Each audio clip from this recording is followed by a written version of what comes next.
Entonces, vamos a comenzar esta clase de hoy. Tenemos 16 participantes y vamos a trabajar muy fuerte en esta tarde. Amén. Vamos a trabajar muy fuerte. Vamos a trabajar con bastante alegría. Vamos a trabajar hoy este módulo de capellanía. Vamos a ser lo más enfáticos posible. Vamos a tratar de que en esta tarde podamos ver este módulo. En un caso no logramos ver todo el módulo en la tarde, pues tendríamos que hacerlo en la siguiente clase para lograr cumplir las expectativas, llenar las expectativas realmente de esta clase. Bueno, hoy vamos a ver entonces, como lo decía con anterioridad, la clase de capellanía de hospicio. Capellanía de hospicio. La capellanía de hospicio tiene un alto reconocimiento ya desde hace mucho tiempo. Voy a hablar de un poquito del marco histórico. Históricamente nosotros encontramos la capellanía de hospicio más o menos desde el tiempo de la Edad Media para acá. Y el hospicio es singular, viene de la raíz de la misma palabra hospedaje.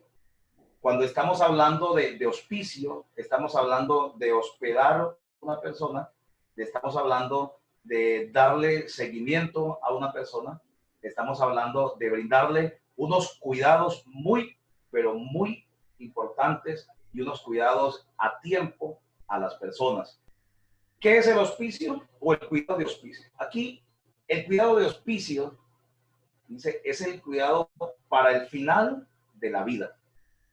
Cuando hablamos del cuidado del final de la vida, estamos tratando directamente con pacientes, no nuestros pacientes del hospital, de los centros de cuidados que son reglamentados. Nosotros actuamos como consejeros, actuamos como ayudadores en el proceso de la fase final prácticamente de la persona que está padeciendo de una enfermedad terminal. Entonces, es el cuidado para el final de la vida. Esto tiene una connotación y un trasfondo histórico bastante importante, bastante amplio, podríamos decir así. Un trasfondo histórico que va llevando, nos va llevando por un conocimiento del equipo de trabajo, del equipo de talento humano que se presta prácticamente como personal de salud o personal voluntario para brindar un apoyo que es médico o científico, psicológico y espiritual.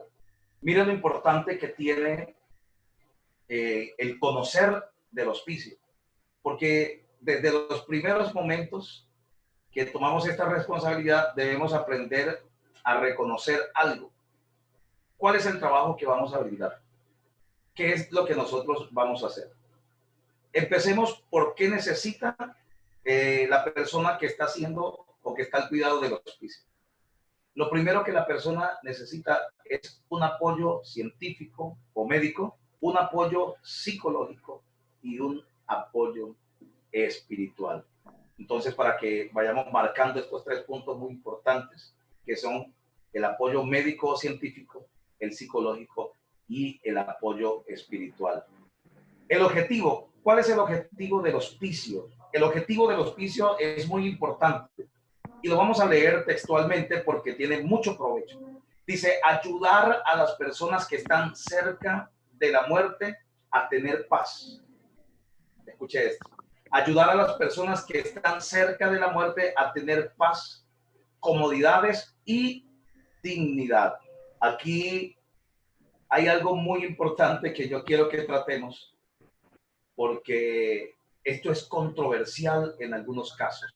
Yo hago la arroz más Dice, temprano. ayudar a las personas, ayudar a las Puede que mi primo me volvió a llamar.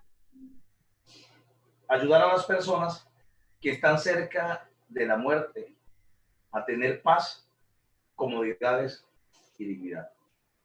Si nosotros nos preguntamos, pero ¿qué comodidad o qué dignidad podrá tener una persona que está cerca ya de sus días finales? Bueno, las personas que están con este dolor, las personas que están diagnosticadas con estos síntomas, pues estos pacientes realmente necesitan que el tratamiento los ayude. O que ocurra un milagro, escúcheme bien, o que ocurra un milagro para que ellos puedan volver a la sanidad de sus cuerpos, o que este tratamiento de alguna manera, mis amados, les ayude a sentir menos dolor y acercarse más a su día final, que este tratamiento les ayude a acercarse a su día final, pero que el paciente realmente tenga el menos sufrimiento posible. Por eso es que los tratamientos que existen, no solamente estos tratamientos son para que la persona se sane o para ayudar a la persona a sanar, sino para ayudarla a que el dolor que está sintiendo sea un dolor leve o quizás no tan fuerte en todo su esplendor, porque las grandes dosis que se le inyectan a estos pacientes, pues los médicos conocen exactamente las grandes dosis que se inyectan a estos pacientes para que ellos puedan finalmente tener un tratamiento digno y sus últimos días sean dignos. Dice, los programas de cuidado de hospicio ofrecen apoyo familiar, apoyo a la familia y al paciente, a la familia y al paciente. Dice, generalmente se espera que los pacientes en cuidados de hospicio vivan 6 meses o menos. ¿A dónde estamos llegando nosotros? Yo quería que este módulo lo viéramos desde la parte científica. Lo podríamos ver también desde la parte psicológica, porque este módulo tiene estas 3 posiciones muy importantes. Yo quería que lo viéramos desde la parte científica y médica, y no fue posible hoy tener a un profesional de la medicina, pero vamos a verlo desde la parte que nos corresponde a nosotros, desde la parte de consolación, desde la parte del consuelo, del cuidado a estos hombres y mujeres, a estas personas que están en sus últimos días de vida. Los cuidados del hospicio pueden presentarse en donde podemos brindar los cuidados, la ayuda espiritual, donde se brinda el apoyo médico, el domicilio, en el domicilio del paciente, en un centro de ciudadanos de hospicio, en un hospital o en instalaciones de cuidados especializados. Esto es lo que nos dice el Instituto Nacional del Cáncer. Nos dice que los cuidados para estos enfermos terminales pueden ser en cualquiera de estos 4 lugares, o en el domicilio del paciente, en un centro de cuidados de hospicio, en un hospital o en instalaciones de cuidados especializados. Cuidados especializados. ¿Por qué cuidados especializados? Bueno, dependiendo la capacidad económica, dependiendo lo último que el paciente, los últimos deseos del paciente, pues los médicos toman decisiones para dejarlo o dentro del centro hospitalario o poderlo dejar partir a su casa a morir con su familia. Es un diseño para ministrar a las personas. Entramos en nuestra parte de capellanía, en nuestra parte pastoral. Y nuestra parte pastoral y de capellanía entramos a decir que es un servicio diseñado para ministrar a la persona. Y cuando hablamos de la palabra ministrar, no solamente la palabra ministrar encierra orar por una persona, porque algunos piensan que ministrar a una persona es solamente orar, pero la palabra ministrar tiene una profundidad muy, pero muy compleja cuando se habla del cuidado de una persona. Cuando se habla de ministrar, estamos hablando de que nosotros nos encargamos de esta persona, de darle el consejo, nos encargamos de orar y nos encargamos también de resolver sus dudas en la oración, brindándole palabra y pues brindándole a tiempo la consejería preventiva. ¿Cuál es la consejería preventiva? La consejería preventiva es aquella consejería adelantada, cuando uno le dice a la persona, al doliente, a quien uno está aconsejando, a quien está apoyando espiritualmente, lo que posiblemente lo puede atacar, ya sea por una forma espiritual o dentro de la misma familia. Ministrar a las familias de los mismos. Ministrar a las familias. Como usted puede ver, el hospicio está tomando o está encerrando, en el buen sentido de la palabra, está extendiendo sus estacas, si pudiéramos decirlo así, con el paciente en el momento, durante la enfermedad y aún después de la muerte del paciente. Porque muchas veces el paciente se siente en paz con Dios y puede morir con toda tranquilidad, pero siempre van a quedar dolientes. Y es donde nosotros empezamos a establecer un campo de acción, activar un campo de acción. Ministrar a la familia de ellos. Las características, ¿cómo estamos abordando o cómo el capellán aborda entonces el ministerio? El capellán aborda el hospicio desde el ministerio de la consolación, brindar consuelo, brindar presencia y brindar apoyo. Esto es lo que no es fácil, mis amados capellanes en formación. Esto es a lo que nosotros le llamamos vocación. Esto es a lo que nosotros le llamamos mensaje. Esto es lo que nosotros le llamamos a la vida de una persona. Tiene esta capacidad, una persona que tiene sensibilidad. Una persona que tiene sensibilidad, porque si no hay sensibilidad, no se pueden cumplir con los requisitos para tener un apoyo de ministerio, de consolación, de presencia y apoyo. ¿Por qué? Porque fácilmente nos podemos cansar. Y para hacer un buen trabajo, ya en la etapa final, en la fase final de esta enfermedad en la vida de una persona, tenemos que manejar estas características.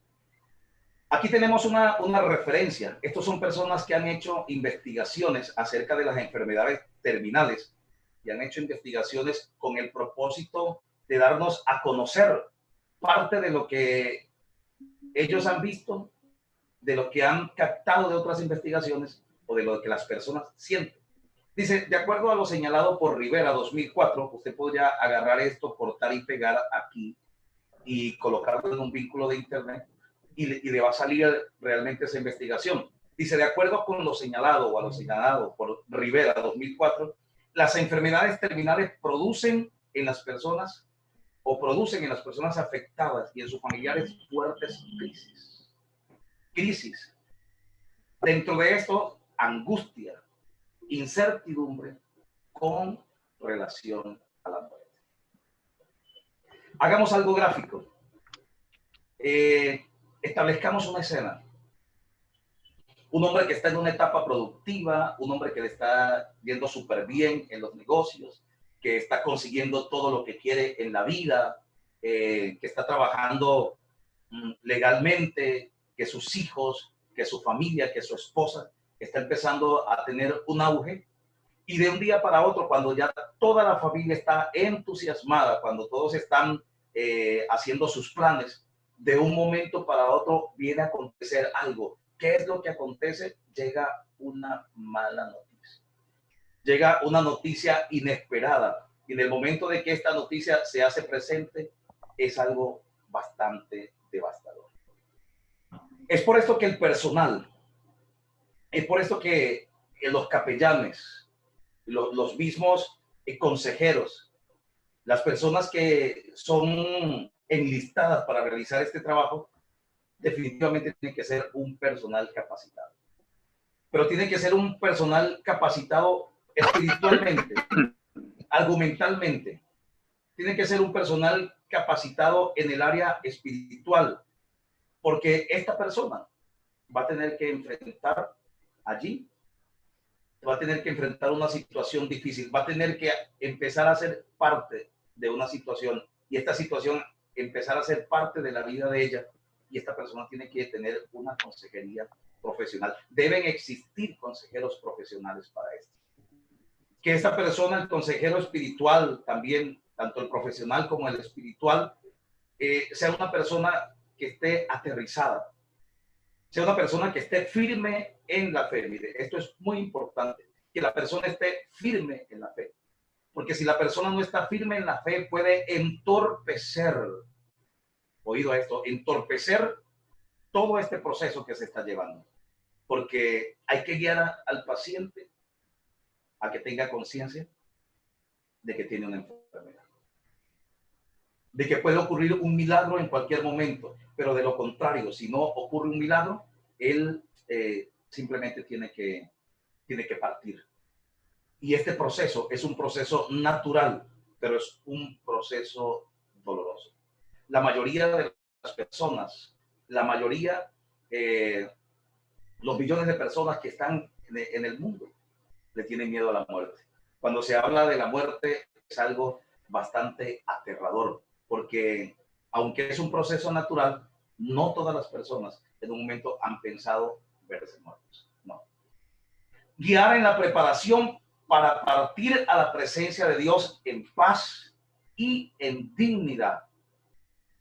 Yo creo que es aquí donde el siervo de Dios, es aquí donde el líder, el ministro, el capellán, tiene un reto bastante abrumador. Tiene un reto que lo puede dejar devastado, o es un reto que lo puede animar a continuar a realizar el trabajo. Porque guiar la preparación, mis amados, guiar la preparación de una persona para que la persona acepte en un momento partir a la presencia de Dios, es algo contraproducente a lo que nosotros muchas veces enseñamos. Nosotros enseñamos de la palabra de Dios y nosotros enseñamos acerca de los milagros, de que Dios puede sanar y podemos estar preparados para esto, podemos estar hablando firmemente de esto y de un momento a otro nos encontramos con una persona que tiene un diagnóstico como este y nos confronta, ejemplo, que nos diga: pastor, pero usted dijo que yo me sanaría, usted dijo que yo sería sano en el nombre de Jesús, pero aquí el diagnóstico me está diciendo todo lo contrario, y que en un momento usted tenga que decirle: mi hermano, la voluntad de Dios es esta, prepárese, tenga fe hasta el último minuto, hasta el último momento, pero también prepárese, porque es tiempo que usted parta a la presencia de Dios. ¿Cómo? En paz y en... ¿Qué es lo que significa partir en paz? Lo conocemos. Partir en paz significa haber entregado su vida delante de Dios, haber pedido perdón a muchas personas, perdonarse a él mismo y recuperar su dignidad aún en el antes o en el hecho de la muerte. Recuperar su dignidad, irse en paz y en tranquilidad, si fuera posible, mis amados, aún hasta pagando las deudas que tenía. Entonces, para el ministro no es fácil. Yo sé que no es fácil, porque nadie puede decir que no tiene sensibilidad frente a una situación como esta. Decirle a una persona: prepárese, mi hermano, porque ha llegado el momento de que usted se vaya con el Señor. Uno piensa en la reacción, y es que de verdad hay una reacción bastante conmovedora. Hay una reacción que la verdad no todo el mundo quiere estar presente para ese momento. Al recibir una noticia, la mayoría de las veces, las personas que son de la fe y aquellas personas que se sienten en un estado de soledad, cuando su familiar está enfermo, llaman inmediatamente al líder de la iglesia, al líder general o al pastor general, al copastor, para que el copastor sea quien hable, le dé la noticia. Porque algunos médicos tienen la oportunidad de hablar con ellos libremente y decirle, bueno, vas a empezar un tratamiento porque no vemos otra opción. Pero algunos familiares abren su corazón, hablan con el médico y le piden que quien le dé la noticia, por favor, realmente sea el líder de la iglesia, sea el capellán, sea la persona a la cual ellos lo tienen como un referente en la fe. Entonces hay unos requisitos, para todo hay unos requisitos, para realizar cualquier tipo de trabajo hay unos requisitos, pero más para realizar este trabajo de consuelo, de preparación. Y aquí dice requisitos para visitar a un paciente terminal. Tenemos un primer punto que es ser sabio y de fe en Dios. ¿Por qué sabio y de fe en Dios? No tanto por lo que vaya a hacer también, por el trabajo que vaya a hacer o vaya a aplicar, por la estructura espiritual que vaya a aplicar sobre el paciente, sino que existen personas que por no tener una fe firme, por no tener una sabiduría en Dios, estas personas llegan a tener diferentes tipos de traumas. Hay personas que el no tener una fe bastante firme hace que en un momento se sienta tocado, herido, y muchos desfallecen en la fe. Más cuando se ha orado por esa persona, más cuando se ha llevado un proceso con esa persona y finalmente no ocurre lo que nosotros queríamos o pensábamos que realmente iba a ocurrir. Entonces es muy importante que el ministro esté en ayuno y en oración para estos casos y para todos los casos realmente. Pero como estamos hablando de estos cuidados de hospicio, para estos casos es muy importante, porque es que el enfermo tendrá una sensibilidad y esa persona, realmente ese paciente necesita que el vaso que Dios está usando, que el referente espiritual sea una persona que tenga un alma totalmente liviana frente al proceso que él está viviendo. Que no sea una persona llena de negativismo, sino que sea una persona que realmente le dé un apoyo espiritual, no tanto como que le oculte las cosas, no tanto como que le cuente historias o le haga creer historias que no son ciertas. No, realmente que le brinde una estabilidad al afectado. Hay que asimilar que a los cuidados médicos se le agregan los cuidados espirituales del consejero, pues que nosotros debemos respetar, aún teniendo nuestra fe y conociendo todo lo que Dios hace. Tenemos que respetar los procesos médicos, tenemos que respetar los diagnósticos, así para nosotros no sean los diagnósticos que queremos escuchar, porque la fe es muy importante. Creo que son los médicos, las personas que han visto más milagros quizás que nosotros, los líderes que hemos estado frente a congregaciones, pero que aún así nosotros debemos respetar el proceso que se está llevando. Entonces, la sabiduría para no cometer imprudencias, la fortaleza en el espíritu del ayuno y de la oración y la asimilación en ese momento de los cuidados médicos. No podemos decirle a una persona en un momento, no, lo que pasa es que usted no debe prestarle atención al médico. Vamos a hacerlo de esta manera, vamos a hacerlo a la manera de Dios, porque no estamos autorizados realmente para eso. Para lo que sí estamos autorizados, es para brindar ese apoyo total a esa persona. Dice aquí, ¿cómo consolar a los enfermos terminales? Pero ¿de qué tipo de consolación estamos hablando? Aquí vamos a hablar un poquito, o vamos a leer un poquito, un testimonio de una joven, de una mujer que en un momento recibió una noticia de esas inesperadas. Y dice, cuando me enteré de que mi madre tenía una enfermedad terminal, no me lo podía creer. Y está escrito de esa forma textual. Dice, cuando me enteré de que mi madre tenía una enfermedad terminal, no me lo podía creer. Es que, aunque existen personas con enfermedades, uno llega a pensar que son a esas personas que le pueden llegar estas calamidades. Un ejemplo muy cercano.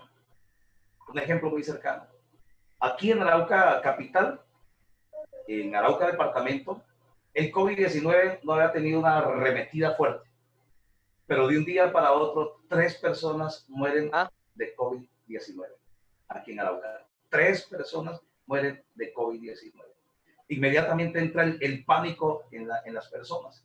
Y cuando los amigos cercanos empezaron, en este caso, el abogado que murió ayer, antier, estudió conmigo y que yo sentí tan cercano, esto me me puse a pensar, reflexioné, ¿cuánto me he estado cuidando realmente? ¿Cuánto me he estado cuidando? Mis salidas, mi protección, realmente, mi tapabocas. ¿Qué medida realmente yo estoy tomando? Porque es que nadie cree en un momento que a usted, no podemos creer que a mí, que a todos nos pueda pasar algo como esto. Que de un día para otro también estemos contagiados con una enfermedad terminal. Dice, la noticia me dejó conmocionada. No podía aceptar que mi querida madre fuera a morir. Lo que estábamos hablando, un hombre productivo, una mujer productiva, trabajando cabalmente, empezando a surgir o en la situación que sea, nunca espera una noticia como esta. Estas noticias sorprenden tanto a la persona como a la familia. Sorprenden tanto al afectado directamente como el afectado indirecto. Los hijos tengan que dejar de tener las comodidades, que la familia deje de tener privilegios, porque de un día para otro, en una mañana, todo cambió. Aquí dice Grace de Canadá, cuando se le diagnostica una enfermedad terminal a un ser querido, su familia y los amigos se sienten profundamente consternados y puede que no sepan cómo reaccionar. ¿Cuál es la impresión? Vamos a pensar de esta manera. Vamos a deducir de esta manera. ¿Cuál es la reacción? ¿Qué reacción tendría usted? ¿Cuál es nuestra reacción cuando nosotros recibimos una noticia? Si la recibiéramos. ¿Qué reacción usted ha visto en el rostro de la persona, en las acciones de las personas cuando reciben una noticia como esta? Pues algunos nos hemos quedado sin palabras. Otros le hemos dado campo a las emociones inmediatamente. Algunos entran en un llanto profundo. Algunas personas entran en un desespero profundo casi que inmediato. Y han tratado hasta de suicidarse, hasta realizaron un homicidio y un suicidio dentro de sus familias, porque no quiere ver sufrir o no quiere que sus hijos lo vean sufrir y no quiere ver sufrir a sus hijos en el proceso. Dice, quizás algunos se pregunten si deberían decirle al paciente toda la verdad sobre el estado en que se encuentra. Esta es una de las clases más hermosas, podríamos decir así, pero más comprometedoras a la hora de darla, de ejecutarla. ¿Por qué? Porque aquí, aún en la misma clase, nosotros guardamos un cuidado de lo que estamos diciendo, de lo que estamos hablando, porque esto puede consternar a una persona. Esto le puede traer recuerdos a una persona de alguna manera y hacerlo sentir extraño frente a lo que estamos diciendo. Pero este proceso de hospicio, de capellanía de hospicio, es algo que nos lleva a reconocer de que como humanos tenemos no solamente debilidades, sino que como humanos estamos a punto de recibir noticias, a cada instante, noticias que nos pueden cambiar la vida, la salud, el entorno, que pueden cambiar a nuestros hijos. Pero aún dentro de esto debemos entender algo que es muy cierto, y es que estos son procesos naturales. Yo hablaba con un médico y el médico me decía en un momento, son procesos naturales y debemos aprender a aceptarlos. Pero es que son los médicos también los que en un momento se han sentido impotentes frente a un enfermo o frente a la familia para dar la noticia, o se sienten impotentes cuando han hecho de todos y ven esa fe de ese enfermo sanarse y finalmente no lo logran. Dice, otros piensan que no soportarán ver sufrir a quienes aman, lo que le decía con anterioridad. A muchos les preocupa, dice, no saber qué decir o qué hacer durante las últimas horas de vida de un enfermo. Imagínense que una persona muy allegada a usted, que está prácticamente ya en sus últimos minutos de vida, y que hay personas que en los últimos minutos de vida están muriendo, pero de una manera muy consciente. Y a algunos les preocupa como hablar con estas personas por los compromisos que pueda adquirir, un compromiso como cuida a mis hijos, un compromiso como quiero que me prometas que no vas a dejar pasar necesidad mi casa. Acórtese al móvil de la locución. Hay personas que finalmente,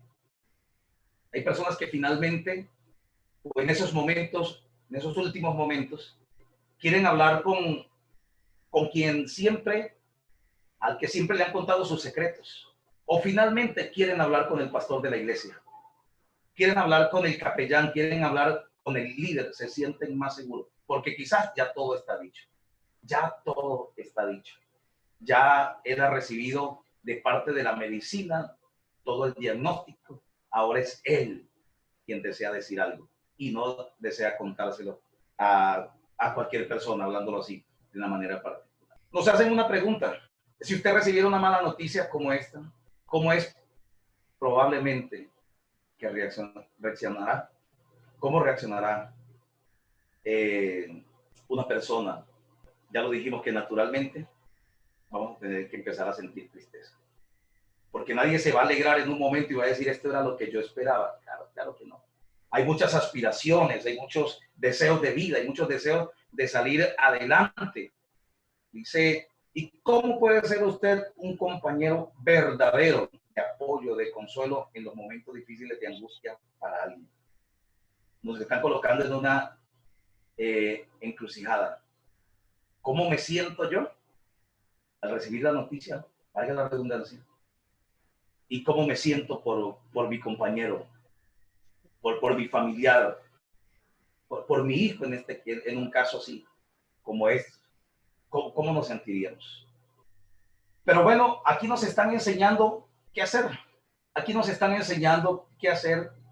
Y uno de los puntos importantes que vamos a tratar hoy es que nosotros debemos concentrarnos en la persona y no en la enfermedad. ¿Por qué? ¿Por qué le decimos esto? ¿Por qué nos proyecta esto la diapositiva? Concéntrese en la persona, no en la enfermedad. Porque realmente de la enfermedad se va a encargar alguien que son los especialistas. Ellos son los que tienen el control de la enfermedad. Nosotros nos vamos a encargar de la persona como tal, de la persona, de su vida emocional.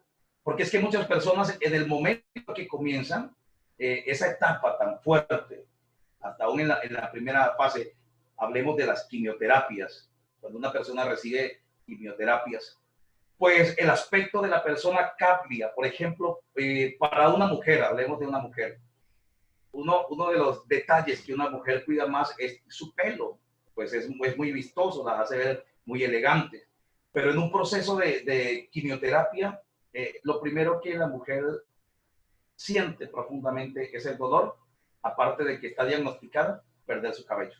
Pero no solamente es perder el cabello, es el cambio físico, el aspecto físico de la persona que cambia.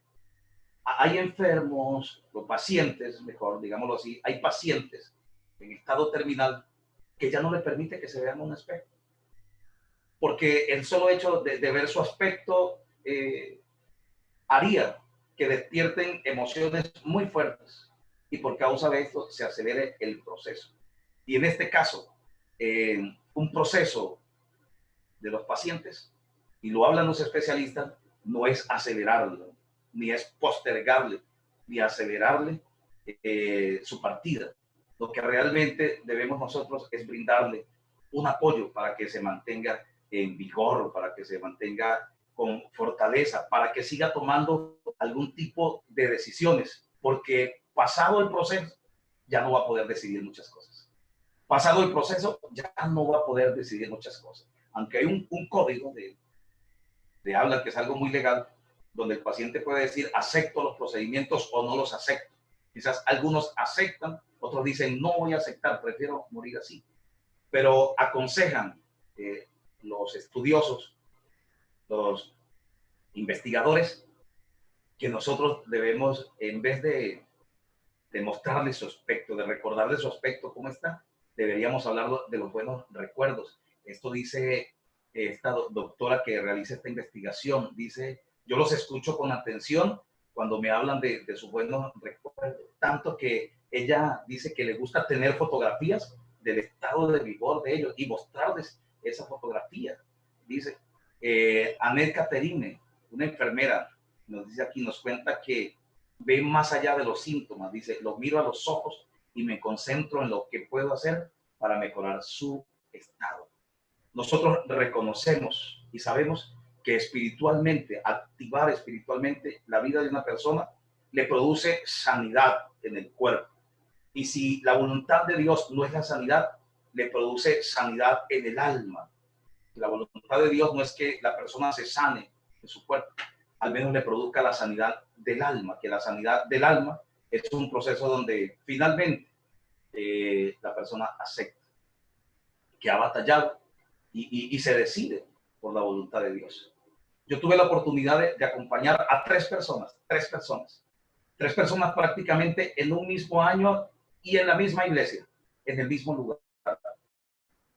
La primera persona, cuando lo conocimos, cuando nos llevaron a realizar la primera oración, el cáncer había hecho metástasis en su cuerpo. Y él guardó la esperanza, hasta que un día dijo, quiero bautizarme. Escúchame lo que me dijo. Dijo, quiero bautizarme, quiero arreglar todo porque si no me sano, estoy dispuesto a irme con el Señor. Eso fue algo de mucha alegría para nosotros, porque llevábamos tiempo en el proceso. Finalmente la persona partió con el Señor. Se bautizó él, pero ocurrió algo extremadamente maravilloso. Él se bautiza, como a los 15 días parte con el Señor, y su familia a la que se le brindó el acompañamiento, terminaron también bautizándose. Hoy en día todos pertenecen a una iglesia, no se quedaron en el lugar donde estábamos brindando los cuidados, pero los ganamos para Cristo, que es lo importante. Y quizás no para nuestra iglesia. Había otro tipo de compromisos en otro lugar, en otra iglesia, y allí ellos se fundamentaron. La primera persona. La segunda persona, VIH, la acompañamos en el proceso. Hasta el último día que ella fuimos a su casa y le dijimos, vamos al hospital, porque ella decía que ella se sentía sana y su cuerpo estaba teniendo todas las reacciones de la enfermedad, pero ella decía, yo me siento sana.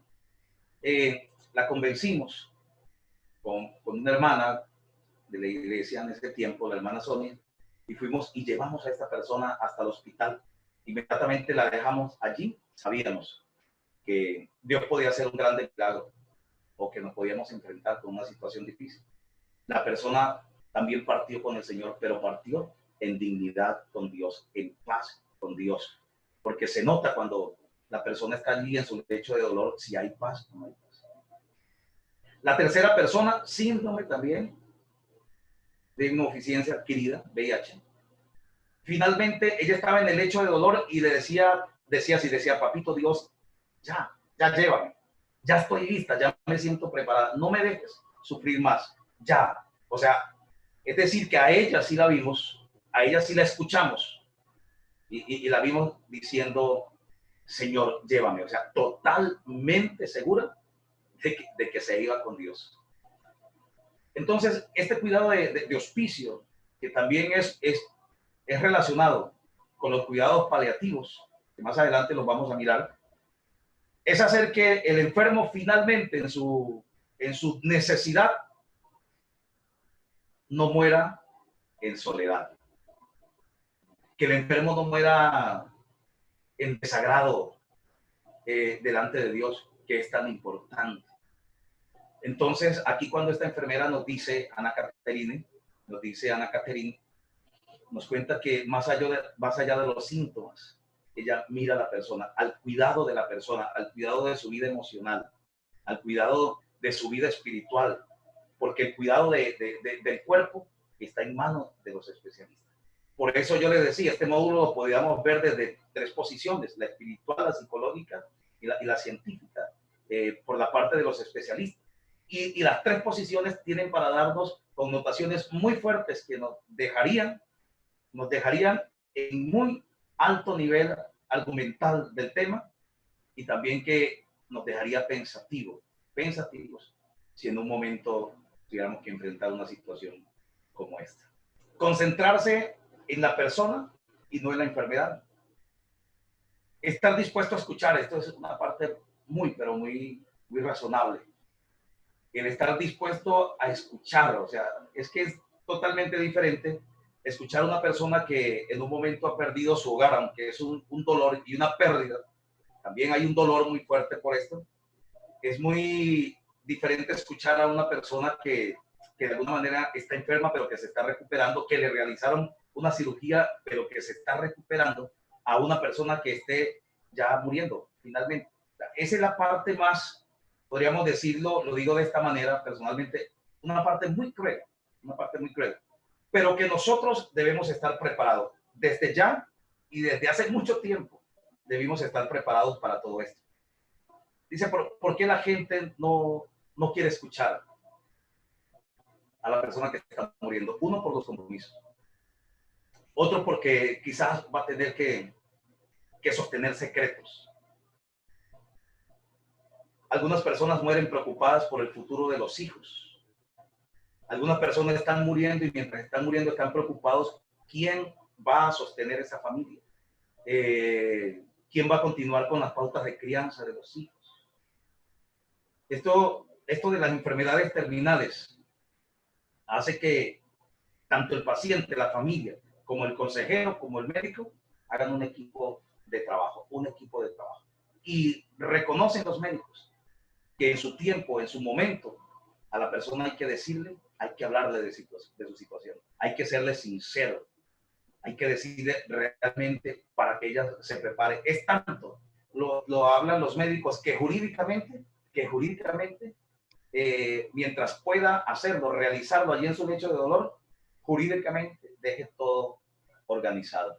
Sus hijos, todo lo que tiene que ver con propiedades, lo deje organizado. O sea, se concientiza tanto la persona que cualquiera podría decir, pero están pensando en dinero, están pensando en plata.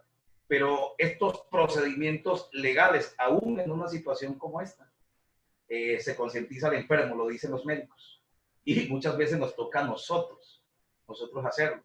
Decirle, hermano, pues, sea lo que pase, organícelo de sus hijos, organícelo de su casa.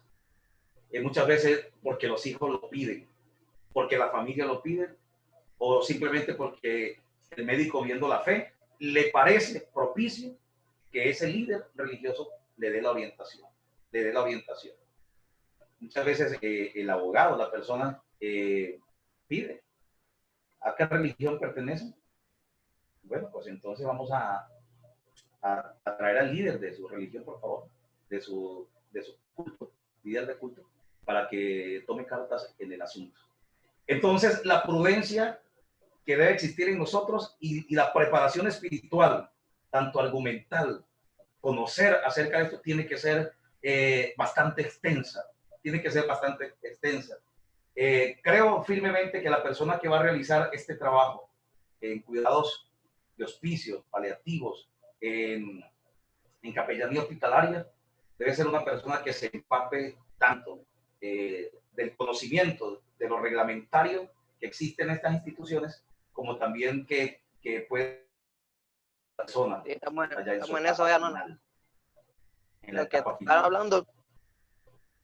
Entonces, lo importante de todo esto, de la escucha, es hasta en el último momento guardarle lo que tenga que guardar. Hay personas que quieren desahogarse. Hay personas que quieren dar rienda suelta a sus sentimientos, como lo dice aquí. Hay personas que quieren expresarse con total franqueza. A veces no lo hacen delante de los familiares. Quieren hacerlo con una persona particular. Pero cuando hablo de particular, no es desconocida, sino que no pertenezca como tal a la familia. Aquí, cuando dice que los resultados, ¿qué resultados tiene el silencio? Aquí estamos hablando del silencio de dos maneras. o de guardar lo que él ha dicho que guarde hasta que no muera. Y del silencio, que es guardarle o reservarle el diagnóstico al paciente, que no lo sepa. Aquí se habla claramente, de especialistas lo dicen, una mujer que trabaja con enfermos terminales, dice que es mejor permitirle a la persona hablarle abiertamente de la posibilidad de morir. Porque eso es un proceso que él tiene que vivir, es un proceso que él tiene que vivir, una adaptación que la persona tiene que vivir, o que nosotros tenemos que vivir en determinado caso. Y guardar el silencio del diagnóstico puede ser algo que lo perturbe, pero también se aconseja hablar de esto en un momento preciso, adecuado. Decía un médico, si usted tiene un dolor muy fuerte de la enfermedad y está en ese momento difícil, donde le están colocando sus inyecciones, y alguien le llega a decir, hablarle precisamente de que bueno, ya no hay más esperanza en ese momento, pues no es propicio. Los médicos hablan que lo mejor es esperar que el paciente se recupere un poco, que tenga un estado así de recuperación, para poder hablarle con franqueza, para expresarles la posibilidad de que el tratamiento lo sane, de que Dios haga un milagro, o que simplemente pueda partir a la gracia de Dios, al trono de Dios de verdad, y que se pueda ir en gracia con Él. Reacciones frente a las enfermedades terminales, reacciones muchas. Las hablamos hace un poquito ya. Hablamos de las reacciones, muchas reacciones. Pero aquí vamos a leer textualmente las que tenemos. Uno es sentirse afligido cuando la enfermedad grave ataca a alguien muy allegado, tanto a la persona como a la familia, como a sus amigos. Incluso médicos, aunque ven morir a muchas personas, estoy leyendo aquí textualmente, suelen sentirse apenados y hasta impotentes cuando se encaran a las necesidades físicas y emocionales de un enfermo terminal. Y aquí me voy a detener un poco para decirle que el capellán, el consejero de hospicio, la persona que por vocación va a estar allí frente a estos retos tan grandes, debe ser muy consciente que no solamente tiene al enfermo, al paciente terminal, no solamente tiene al paciente terminal allí para brindarle el consejo, el apoyo moral, espiritual y hasta psicológico en un momento con primeros auxilios psicológicos, sino que hay médicos traumados, hay enfermeras con sensibilidad alta, con traumas. No sé si usted ha visto los videos en YouTube acerca de esta pandemia en España, en Italia, como los médicos se sentaban a llorar cuando saben que dentro de su código de ética es no demostrar esos sentimientos, no aflorar esas emociones. Pero médicos llorando, enfermeras llorando, impotentes frente a la necesidad de ayudar a alguien y no poder. Decía una de las enfermeras, qué cosa más horrible, horrenda, es tener que desconectar a un paciente para conectar a otro. O sea, para ella era como matar a uno y darle la oportunidad al otro de otros días y hacer lo mismo. O sea, así de esa manera ellas la traducían de esa manera. O sea, no estaba diciendo de priorizar al paciente, no. Y dijo, no, o sea, los están matando o los estamos matando. Esto es algo bastante conmovedor. En un tiempo como este de pandemia, bueno, estos cuidados de hospicio, pues, hasta el momento, yo me imagino que todo esto debe estar en reserva, todo esto está muy quieto, pero llegará el momento de que tendremos que hacerlo, entonces, por la vía virtual, por la web, por estos medios. Aquí esta mujer nos habla de que se encontró en una situación conmovedora. Dice, la hermana sufría de una enfermedad terminal y dice, es una experiencia muy dura ver sufrir constantemente ver en dolor a alguien a quien quieres tanto, a quien quieres tanto. Como quisiéramos quitarle el dolor, como quisiéramos quitarle el dolor. Pero aquí muy claro nos dice la enseñanza, la directriz de este módulo de hospicio. Es importante mantenernos en el ayuno y la oración, porque la oración trae descanso. Y usted y yo lo sabemos. La oración trae descanso, descanso.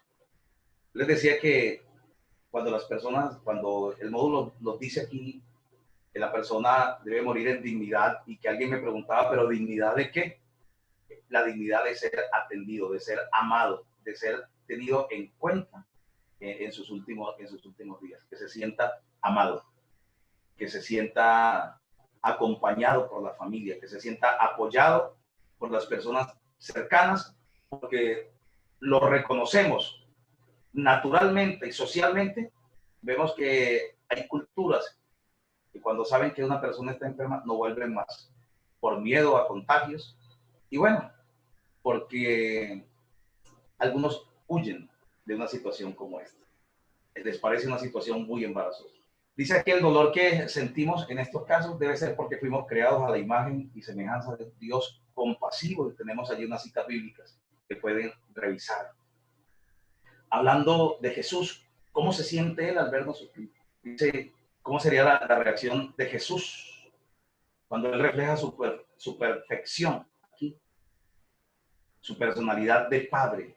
Jesús era muy cuidadoso, muy hospedador con los enfermos. Pocas veces hemos leído que Jesús haya pasado y no haya sanado a alguna persona. Y debe ser porque no estaba dispuesto. Que dice la palabra del Señor que aun cuando fue a Genezaret, ¿a qué lugar? Sí, a Nazaret. Cuando fue a Nazaret, oró por las personas. Todos lo habían visto crecer en Nazaret. Oró por ellos, pidió a su padre por ellos. Y muchos, o mejor, pocos fueron sanados. Muchos no tuvieron la fe. Entonces, el más preocupado por la sanidad es Jesucristo. Pero también hay una voluntad inquebrantable de Él frente a las personas que están padeciendo o que están enfrentando una situación como esta. Hoy en día vemos demasiadas personas con enfermedades muy raras, podríamos decir nosotros, y lo digo así, enfermedades raras, porque son diagnósticos que no conocíamos, que no habíamos visto, y son enfermedades que han evolucionado, especie de mutaciones, que están sorprendiendo al mundo. Solamente por allí en las películas en algún momento se veía que la tierra estaba infectada, que los aires estaban infectados, que la gente salía con máscara. Pero nos damos cuenta de que cada 100 años han existido pandemias y que han atacado ciertas partes del mundo, pero una mundial como esta la estamos enfrentando nosotros en pleno siglo XXI. Estamos enfrentando una situación como esta. Y esta situación ha dejado a muchas familias en un estado tenebroso, en un estado de dificultad que tardará mucho tiempo en recuperarse, y es aquí donde necesitamos un personal preparado. Necesitamos la consejería como profesionales. Hay profesionales en la consejería, los psicólogos son profesionales. Necesitamos hombres y mujeres que hayan estudiado, que hayan decidido servir a la sociedad, que puedan hacer un trabajo social y tengan una consejería profesional. Y existen otras personas que tenemos consejería por vocación, por llamado de Dios. Se necesita también, se necesita, porque hay dolor. Aquí la Biblia nos relata algo muy importante, San Juan 11:35 más exactamente. Dice, Jesús lloró, Jesús se conmovió por la muerte de Lázaro. Jesús, siendo Dios, pero en su condición de hombre, en su naturaleza humana, se conmovió, se estremeció en espíritu por la pérdida de una persona a quien tanto amaba, que dice la misma palabra del Señor, que cuando llegó allí donde estaba Lázaro, los judíos lo miraban con lágrimas en sus ojos, y decían los judíos, mirad cuánto le amaba. Entonces, frente a una situación como esta, frente a unos acontecimientos, a unos diagnósticos, unas patologías como estas, pues hay un desgarro de la personalidad. La familia queda muy afectada. Aquí se tituló esta parte el desgarro del alma. Sentir en un momento de que esa noticia te destruye internamente. Y dice aquí algo muy importante, dice la doctora Marta Ortiz, y habla, no culpe a nadie por el estado del paciente, ni al equipo médico, ni a las enfermedades, ni tampoco a usted mismo. Porque el sentimiento de culpa llega el sentimiento de culpa realmente. El sentimiento de culpa nos toca de alguna manera, tanto a la familia como a los líderes, ¿Por qué nos toca el sentimiento de culpa en un momento? Así sea por un momento. Porque quizás un día nos llamaron y dijimos, no podemos ir, no podemos llegar hasta allí. O nos necesitaron y estábamos en otros oficios, o dentro del mismo oficio, en otro lugar y no pudimos llegar. Por eso, cuando alguien me decía, y si existía la posibilidad de que alguien me llamara a la 1 de la mañana para hacer una oración, para ir hasta su casa, si existían las posibilidades, lo hicimos, fuimos. Si existían las posibilidades, llegamos, fuimos. ¿Por qué lo hicimos? Porque no queríamos quedar con el cargo de conciencia, no. Y aparte de que estamos para servirle a Dios y estamos para apoyar a las personas. ¿Qué puede hacer usted para ayudar a un ser amado a sobrellevar la enfermedad? Aceptar que es probable que muera. ¿Cómo lo ayudaríamos? Aquí nos están dando una base muy importante. Y parte de esas bases es mantener el consuelo de la palabra de Dios. El consuelo de la palabra de Dios, animarlo en la fe, enseñarle de la voluntad de Dios, enseñarle del proceso natural que vivimos. Porque muchas personas podrían decir, ¿por qué Dios no me sana? He sido buen cristiano, he sido buen padre. Pues que las enfermedades no solamente vienen porque una persona haya cometido algún tipo de pecado, no. Las enfermedades simplemente vienen porque como humanos estamos expuestos a ellas. Existen muchas, múltiples. Consejo para el consejero, valga la redundancia, dice, asistir a los enfermos es una destreza, o una habilidad, o una vocación, un llamado para esto. En otros casos, si una persona no se siente en la capacidad de enfrentar este reto, si no se siente en la capacidad, no puede ser obligado, no, tiene que ser preparado para esto, no puede ser obligado. Dice que hay puntos muy importantes que se deben respetar, dice del primero, la privacidad del enfermo. Hay que respetar la privacidad del enfermo. Como consejeros, no podemos tomar la posición comunicativa de ser muy asertivos de una manera incontrolable, de una manera errónea. Si no estamos autorizados para decir qué tipo de enfermedad tiene la persona, si sea de la iglesia, si la persona no quiere, tenemos que respetar. Es la privacidad del paciente. No quiere que todavía se comunique. Esperemos que viva el proceso y alguien lo dirá o alguien de mayor autoridad, pero no nosotros los consejeros, no nosotros los capellanes. Vamos a salir a decir cuál es la enfermedad, qué es lo que está padeciendo, cómo se siente. No, nosotros debemos manejar ese código de ética, esa privacidad del enfermo. Se debe respetar la autoridad del hospital. Está bien que el enfermo tiene una necesidad y que nosotros somos personas autorizadas y somos hasta propicias en ese momento. Pero hay que respetar la autoridad, el horario, el horario de la familia. No ser inoportuno a las llegadas. Qué bueno comunicarse antes, puedo ir, o pasaba por aquí, si se encuentra en la incapacidad puedo hacer una oración, si no, sigo, no hay ningún problema. De pronto te digan, bueno, ya que estás aquí, bendito Dios, vamos a hacer la oración, amén, pero que no sea algo arbitrario. No tomemos como esa autoridad en ese momento de hacer sentir nuestro ministerio, nuestros dones, porque eso no es lo que realmente nos está enseñando esta formación. Al enfermo no hay que contrariarlo. Esto sería pues bastante crítico, que una persona, aparte de que el enfermo está una dificultad, el paciente está en una dificultad tan grande como esa y empiece a contagiar. No, empiece a juzgarlo de alguna manera. No se puede. Es tanto, el numeral 4 dice no abusar de la confianza del enfermo. Si no tiene usted esa confianza, si usted no tiene, si no es una persona que ha manejado una afinidad, evite realizar todos estos enunciados que tenemos, como abrazarlo, besarle, sentarse en la cama, averiguar más de lo normal acerca de la enfermedad. No, esa prudencia es un arma muy valerosa dentro de estos procesos. Armar polemizar la enfermedad del paciente, no tenemos ninguna autoridad para hacerlo.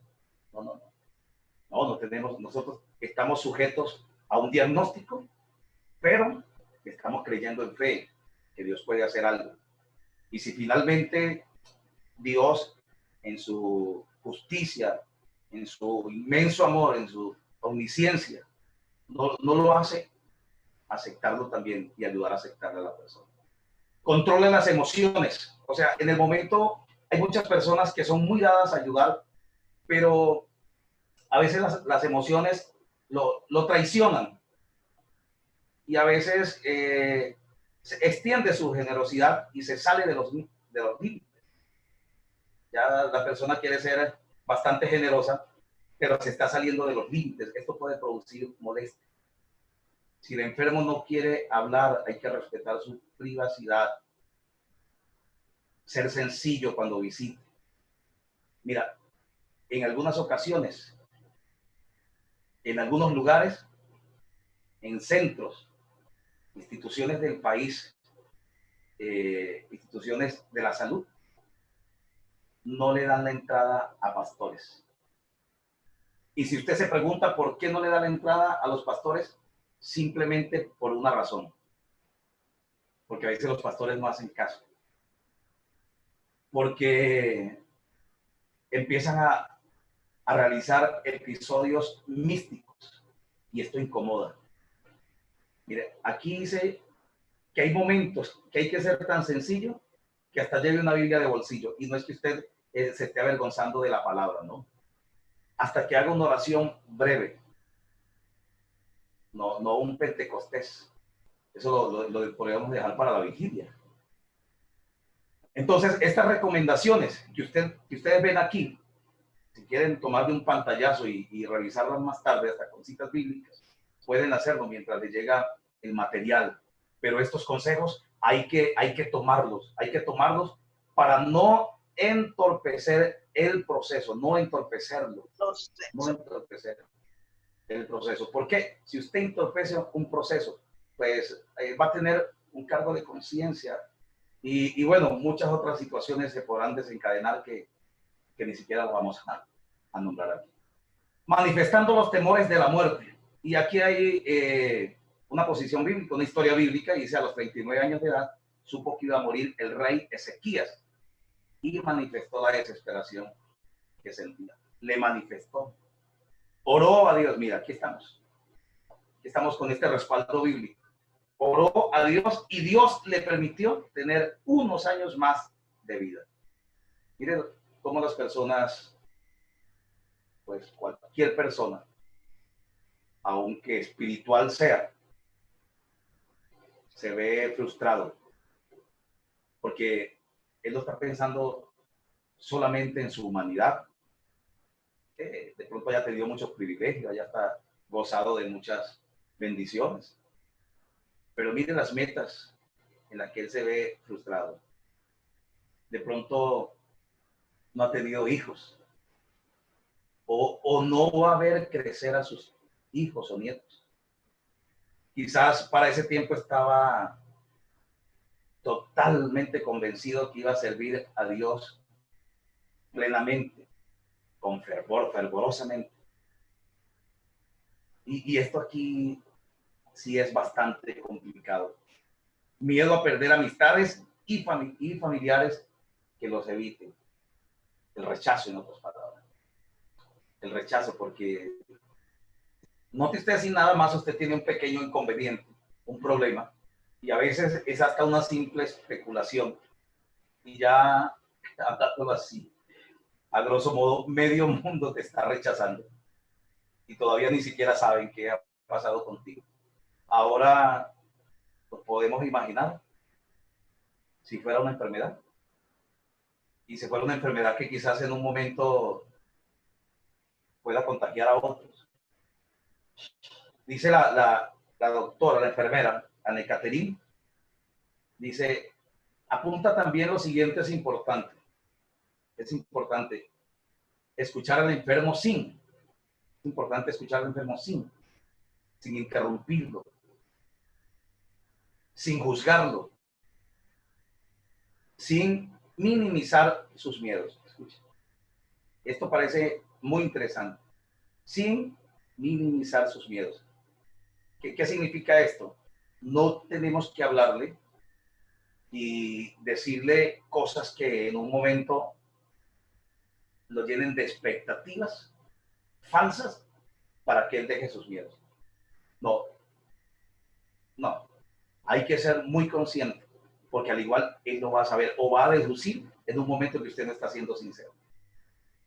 Que debemos saber qué realmente tiene, cuáles son los deseos, cuáles son sus temores, sus expectativas, a los tratamientos, a que ya no va a tomar decisiones propias, porque aquí hay algo.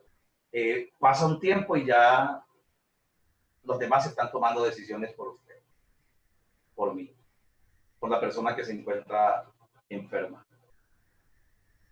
Perdemos la autoridad de alguna manera. Y aunque hay una ley que ampara al enfermo hasta de no recibir, si no quiere no recibir sus tratamientos para no ser mortificado, o porque ya simplemente no hay, para ellos no hay nada que hacer. Entonces se deciden en qué momento o parar o continuar los procesos. Aquí habla de cuando tenemos un título que dice no todo está perdido, hay una esperanza fundamental de recuperar la salud, de que los sistemas médicos están brindando esperanza, avances de la tecnología, posibilidades de un tratamiento. Habla también aquí de que a las personas hay que aprovecharlos para también aumentarles la fe, para que se sientan con fortaleza todavía de tomar decisiones, que tampoco se entreguen tan rápido a la enfermedad, a la situación de un momento a otro. Entonces, no todo está perdido, hablando primero de la fe, de los tratamientos que existen y también de la tecnología. Pero también en un momento hay que tener la preparación de esta persona para partir a la presencia de Dios. Porque es que aunque parta de aquí, ha peleado la buena batalla y realmente va a una vida eterna. Los que concebimos la fe, tenemos una súper esperanza. ¿Y cuál es esa esperanza? Pues de que un día nos volveremos a ver. Un día nos volveremos a encontrar. Como decía la adoración, quiero verte allá en el cielo. Algún día nos vamos a volver a ver. Entonces, mis amados, la fe es importante y no quiere decir que hayan mentiras dentro de estos. Porque se está diciendo que el paciente debe saber la verdad, tanto de la parte científica como de la parte familiar y del referente espiritual. Fases en las enfermedades terminales, pero esta no es la fase de la enfermedad. Esta es las fases emocionales que vive la persona, el duelo emocional que la persona va a vivir. Por ejemplo, así aquí a esta mujer le están dando una noticia y ella está en la primera fase, en la primera etapa. Estas también se llaman etapas de aceptación. Etapas de aceptación. Está en la primera etapa, es la etapa de la negación, donde ella prácticamente está diciendo yo. Aquí la persona no puede creer. En la etapa de negación es donde la persona rechaza el estar enfermo. No puede ser posible. Si yo me siento bien, yo me siento sano. Eso debe ser otra cosa. La segunda etapa es el enojo, la ira. O sea, ¿por qué tiene que pasarme esto a mí? ¿Por qué no le pasó a otra persona? ¿Dónde está Dios? ¿Dónde está Dios? ¿Por ¿Por qué mis hijos van a tener que pasar por esta situación? Bastante complicado. Por eso le decía, una de las clases más complicadas, podríamos decirlo así, es esta, porque es hablar de pronto sin saber de que alguien de los que nos está escuchando esté pasando por una situación como esta, y esto quizás le pueda ayudar, o como también algo como esto lo pueda entrar en una situación emocional complicada, en un desorden emocional. Hay una parte que se llama la negociación, que ya es la tercera fase de esta aceptación de las enfermedades terminales en la vida de las personas emocionalmente. Y es la negociación. Aquí la persona daría cualquier cosa, cualquier sacrificio de ir a la iglesia, personas que comparten una fe diferente a la nuestra de pagar promesas, de dar ofrendas, cumplir penitencias. Es decir, que ya después de el enojo, la ira, dice, bueno, yo puedo hacer algo, podemos hacer algo, me puedo salvar. Pero también viene la cuarta, que es la depresión, y esta es la depresión de no poder conseguir su salud como ha querido, a través de los ritos que haya realizado, a través de la fe que haya empleado. Aquí es donde el apoyo para las personas debe ser tanto de la manera profesional como de profesional social, como profesional espiritual. Existen profesionales espirituales, claro. ¿Cuáles son esos profesionales espirituales? La gente que está argumentada para confrontar o para apoyar a una persona en esta etapa de depresión. Aquí la persona está frustrada, naturalmente tiene que estar dudando de muchas cosas, dudando más exactamente de Dios, porque la parte depresiva coloca en jaque hasta las personas de la fe. Y si estamos hablando de alguien que no es de fe madura, o la Biblia nos habla de los débiles en la fe, son personas que se alarman, una hipersensibilidad tienen en su conciencia, en sus emociones. La etapa de la aceptación, que es el quinto paso, la persona se resigna a tener un final. Aquí está la pregunta, ¿quiénes le dirán cómo arreglarse con Dios? Nosotros. Estamos ahí. El paciente es el que decide enterarse de la condición de la enfermedad, y el consejero, con mucho tacto, le hará saber el estado final. Hablando, si es que ya los médicos autorizan, la familia autoriza, de que sea el consejero o el capellán el que enfrente a la persona, confronte a la persona con mucho tacto. Entonces, no diríamos como confrontarla, sino bien, ¿quién le dé a conocer el veredicto, el diagnóstico, la patología de la enfermedad que tiene en su cuerpo? Dice, hay ciertos actos que el enfermo quiere tomar en cuenta. ¿Cómo será su sepelio? Imagínense. Hay personas que finalmente quieren organizarlo, y es importante dejarlos que tomen sus decisiones. Los gastos funerarios.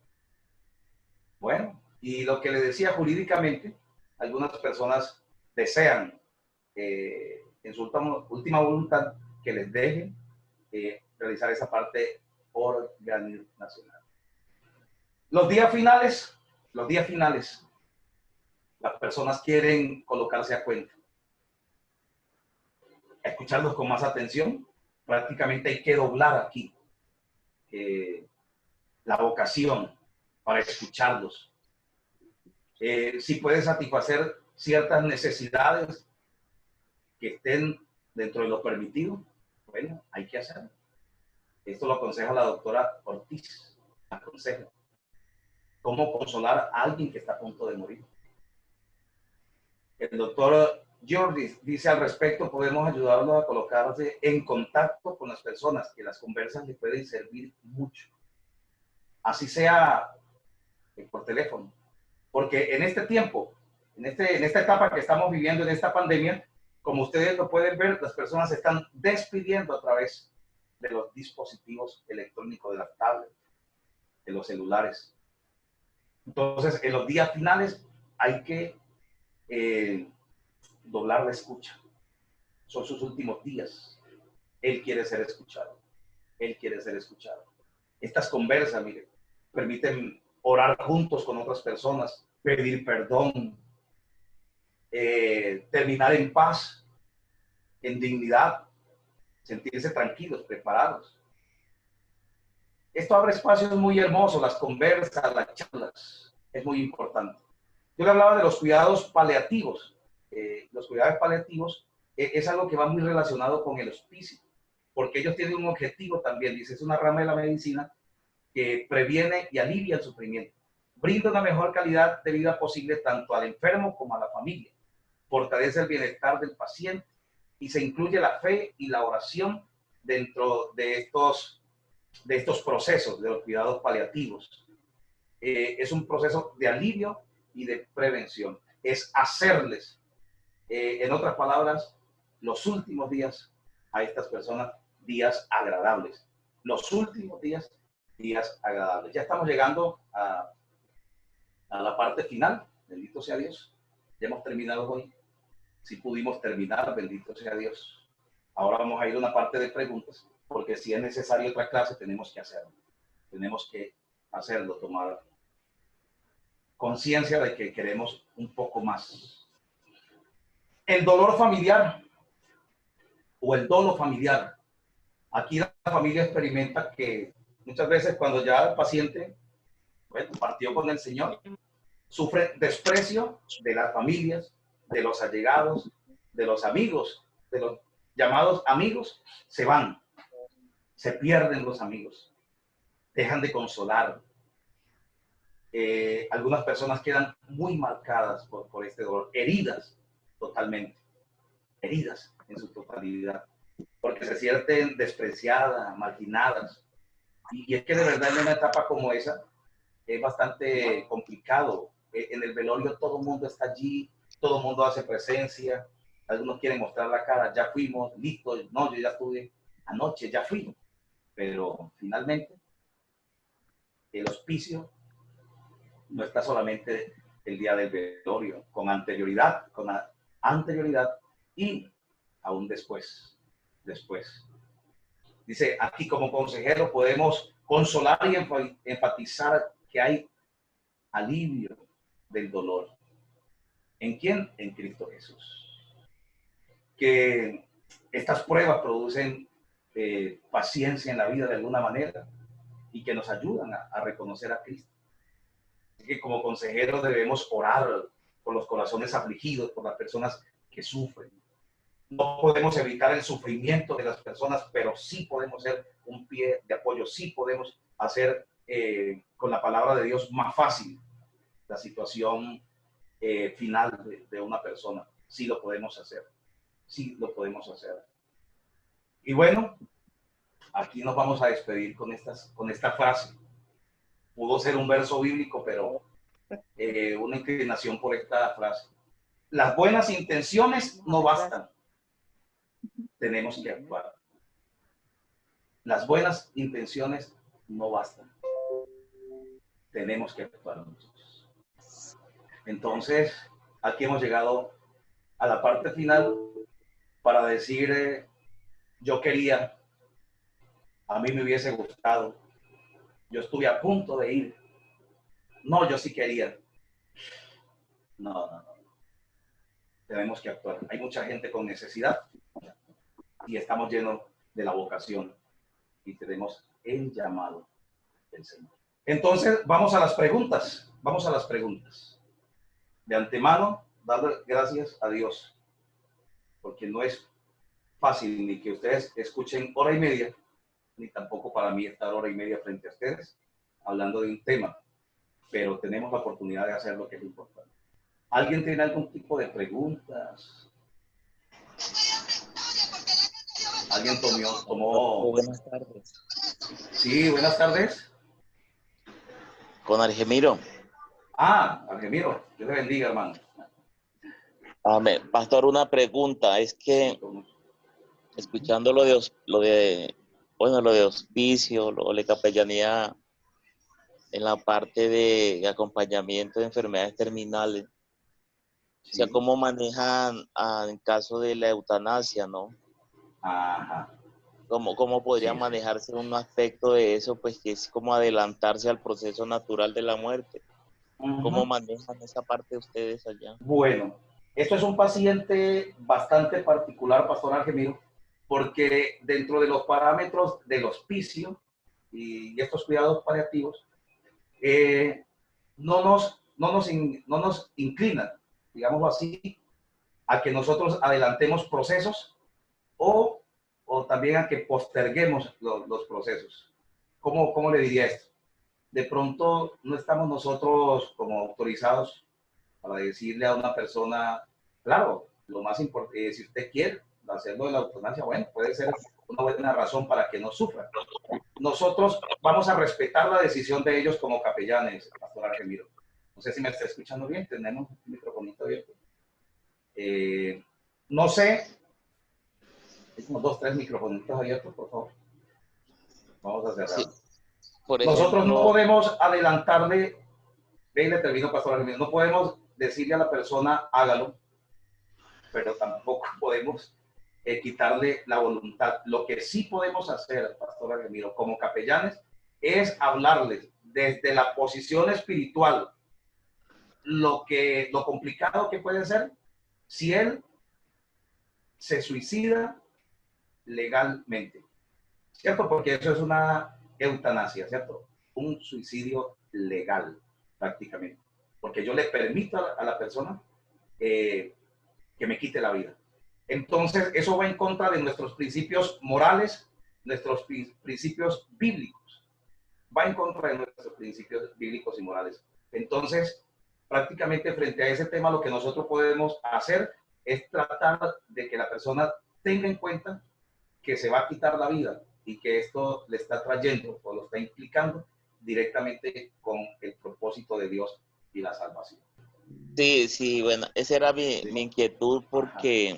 porque hasta dónde uno como consejero en la parte de auspicio podría como evitarlo, ¿no? Pues entendemos que no todas las personas Exactamente. van a tener Son el de la fe. conocimiento del Señor, lo van a ver como una salida. Sí. Porque lo digo porque yo vi la historia de un proceso de un abuelito que él mismo colocó Ajá. La demanda, la demanda y se la otorgó la corte, no sé, la corte sí, constitucional. se lo otorgó. Le, le otorgó el derecho y pues era la felicidad de que Eh, y hasta la familia lo estaba iban feliz a terminar su vida por causa de esa enfermedad de la terminal. enfermedad. Sí, claro que sí. Pastor La Argemiro, inquietud, sí, siga. sí, de la inquietud era esa, ¿no? Pues uno tiene ya el ¿Cómo principio enfrentar? básico, pero cómo no interferir, ¿no? En la decisión de la familia especialmente. Especialmente. Sí, señor. Sí. Pues bueno, en este caso, guardar nuestro principio moral, ético y nuestros principios bíblicos. Para eso, Pastor Argemiro. Y hablando precisamente, Pastor Argemiro, de eso, dentro de la tesis de grado que yo realicé, uno de los puntos, la tesis fue acerca de la dignidad humana. Quien quiera leer esta tesis la puede encontrar en el repositorio en internet. Entra Hugo Camejo tesis y vas a encontrar allí. Y hablábamos precisamente de la dignidad humana y de cómo las personas en un momento, por dignidad de persona humana, no se le podía negar, hablándolo socialmente, de que ellos tomaran una decisión común. Pero en nuestro caso, estamos salvados por los principios bíblicos. Gloria a Dios. Muy buena la Pastor Hugo, pregunta, Pastor Argemiro. ¿Sí? ¿Con quién hablo? Hugo El Morales. Pastor Hugo. Hugo. Pastor, pues tengo una inquietud, una duda respecto a la persona que tiene enfermedad terminal, que sabemos que es postrada en una cama, que no se Sí. puede mover. Hablaba usted de un personaje que decidió bautizarse. ¿Cómo se haría ese bautismo ahí, Pastor? Bueno, mire, escúcheme bien.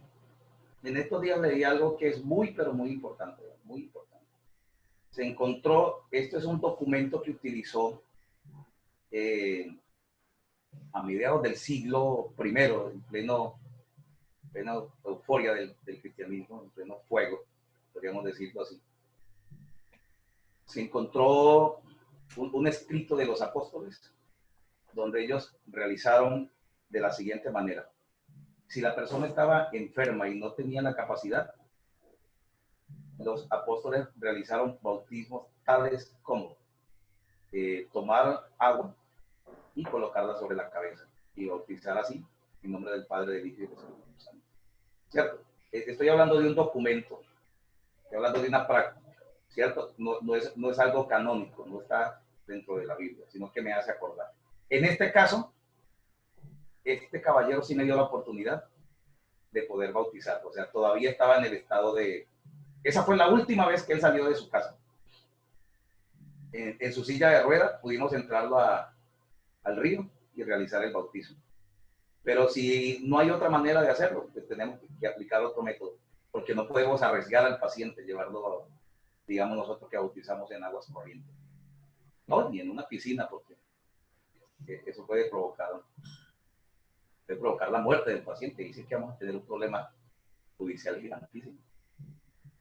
Así hacemos uno. Al menos a mí me dio la oportunidad. Si no, vamos a tener que utilizar pues, otro método que nos facilite realizar el bautismo. También realicé el matrimonio de esa mujer, de una de esas personas, allí mismo en la sala del hospital. Creo que si no estoy mal, me acompañó ese día la hermana Sonia y la hermana Nancy, que están aquí también. Y en esta conferencia, creo que fuimos y allí se realizó el matrimonio. Ahí, a los 2 días murió. Pero la persona se fue en gracia. Ella que cuando se dio cuenta, cuando le dijeron, estás en una etapa, en la fase final, pues, ¿qué dijo ella? No me he casado, quiero casar y bautizarme. ¿Alguna pregunta más? ¿Alguna preguntita más? Pastor. Sí, Santiago. En asuntos, ya usted que acaba de decir, por lo menos la pareja que usted casó en el hospital, en asuntos legales, ahí cómo se haría, que está por lo menos ya en una fase terminal, ¿solamente se haría la oración, la bendición o esa inquietud? Sí, Santiago. No, sí, Santiago, no da para una ceremonia, no da para yo cuestión. dirías, o sea, de una notaría, de un papel, o sea, solamente se haría la oración de bendición nomás. Sí, no dio para más, Santi, porque nosotros queríamos que entonces la notaría nos acompañara para hacer ese proceso y no se pudo. No se pudo. De acuerdo. No hubo tiempo. Ya cuando hay el tiempo, pues tenemos que sujetarnos a la parte legal. Pero es que estos casos son tan repentinos que ella aparentemente estaba sana. Y de un día para otro desmejoró y no fue mucho lo que pudimos tener. Y todo eso nos deja consternados. Por eso yo le decía, hay que estar espiritualmente muy, pero muy bien tomado de la mano de Dios, fortalecido. Porque es que eso, atender pacientes puede producir un trauma psicológico a la vida de los consejeros, de quienes estamos allí, de los médicos, de la familia. Por eso el capellán está frente a la familia, al paciente y frente al personal médico también. ¿Alguien más? ¿Alguna pregunta más con respecto? Como le decía, esta clase la podemos abordar desde 3 puntos. Vamos a esperar desde 3 posiciones muy importantes. La científica, hablando de la parte médica, la psicológica, hablando de la parte emocional, y la espiritual. Ahí tenemos las naturalezas, la parte humana, la parte espiritual y la parte emocional. Bueno, no siendo más, entonces tenemos que darle gracias al Señor por esto. Pues me imagino que con esta clase hemos quedado entonces en contexto de esta situación yo sí espero poder traer un profesional que nos hable desde otra posición. Sería muy, pero muy bueno. También tenemos la parte de geriatría. Vamos a tener la doctora Laudi para la parte de geriatría. La vamos a tener aquí con nosotros. Porque ya quizá la siguiente clase la tengan conmigo, pero de allí en adelante vienen todos los profesionales. O sea que yo adelanté lo que más pude con ustedes. Todos estos módulos que podíamos tocar, o que podemos tocar aquí desde nuestra posición espiritual. Pero lo que viene, está en manos de profesionales que lo tratarán desde una posición como esta. Y bueno, nosotros ahí también para brindar nuestro argumento espiritual.